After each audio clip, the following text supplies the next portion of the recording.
আপনার স্মার্টফোনে দাদু কথা কও ঠিক আছে, কিন্তু দড়ি গলাম টান দিও না।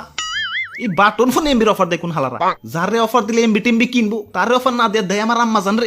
যে কিনা ফোন সাইলেন্ট মোডে থাকলে দৌড়িয়া পুলার কাছে কয় দেখ তো রিং না বাজা খালি ভুম ভুম করে গে।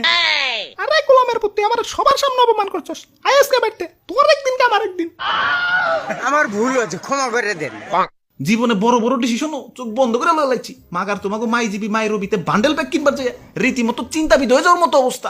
কোনটা কিনলে বাসিটা কম খামো, কোনটা কিনলে একটু সুবিধা হইব, এটা চিন্তা করতে গেলে তো মাথার চুলে কয় আমারে কি অকালে ফালাইবার খারাইছো নাকি? ভাই ধরেন ভাই, এক গ্লাস পানি খাইলাম। আমার ফোনই ভালো, ওরে শুধু একবার কিছু টিয়াতে মার্কেটে লই আইছি, তারপরেও আমার কাছে কি চাইছে? শুধু রাইতে একবার চার্জ দিলেই হয়ে যায়। আর তুই শালার দুর্মুষিয়া, তোর পিছে টেহা ভাঙতে ভাঙতে আমি শেষ। কি করি নাকি তোর লাগা? টিফিনের টেহা দে পেটের ক্ষুধা না নিবে, তোর ক্ষুধা নিবাইছে, মানে রিসার্চ করছি আর কি। বাপের পকেট থেকে টাকা চুরি করে তোর ভিতরে এমবি ঢুকাই